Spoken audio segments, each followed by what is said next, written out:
तैरता हुआ उद्यान पार्क। क्या आपने कभी कोई तैरता हुआ उद्यान पार्क देखा है? शायद नहीं देखा होगा, क्योंकि यह भारत तो क्या बल्कि पूरी दुनिया में एक ही है और बहुत से लोग तो इसके बारे में जानते भी नहीं हैं।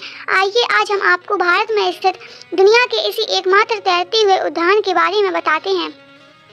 कहाँ पर है यह तैरता हुआ उद्यान? यह तैरता हुआ उद्यान भारत के मणिपुर राज्य में है और ये लोकटक झील का एक हिस्सा है। यह पार्क कैबुल लामजायो नेशनल पार्क के नाम से प्रसिद्ध है। जब आप मणिपुर की राजधानी इम्फाल से 29 किलोमीटर दूर बिष्णुपुर नाम के गांव की तरफ जाते हैं तो वहां पर आपको यह तैरने वाला नेशनल पार्क मिलेगा। यह लगभग 40 स्क्वायर किलोमीटर के क्षेत्रफल में बसा हुआ है और सन 1977 में इसे नेशनल पार्क घोषित किया गया था। लोकटक झील भारत की सबसे बड़ी शुद्ध पानी की झील है, फ्रेश वाटर लेक है। इस झील में छोटे छोटे जमीन के तैरते हुए टुकड़े पाए जाते हैं जिन्हें फुमरी कहा जाता है।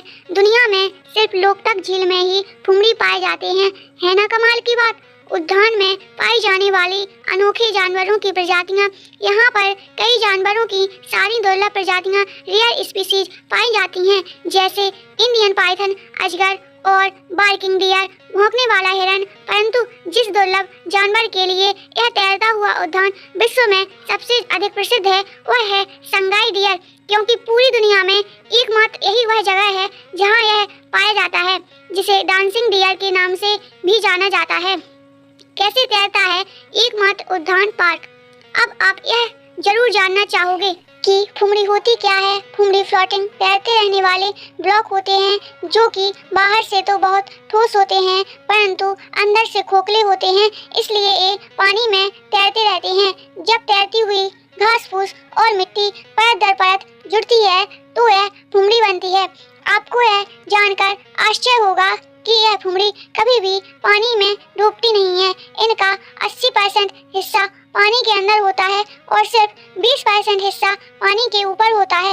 यह फुमरी काफी मजबूत होती है और यहाँ रहने वाली भाटी जाति के लोगों ने तो इन पर अपने घर भी बसाए हुए हैं। यहाँ तक कि ऐसी ही एक फुमरी पर बच्चों का स्कूल भी है। यहाँ रहने वाली भाटी जाति के लोग मछली पालन का काम करते हैं। मछली पकड़कर शहर के बाजार में बेचना यही इनका जीवन यापन का तरीका है। तैरते रहने के कारण ये फुमरी अक्सर ही अपना पता बदलती रहती है। जहाँ पर कई फुमरियाँ आर्टिफिशियल हैं, यानी मनुष्य द्वारा बनाई गई हैं, जिनका इस्तेमाल कर के यहाँ के लोग फोम बनाते हैं और मछलियाँ पकड़ने के लिए भी इनका इस्तेमाल करते हैं। तो फिर देर किस बात की, चलिए करते हैं अपना बैग तैयार और निकल पड़ते हैं इन तैरते हुए उद्यान को देखने के लिए।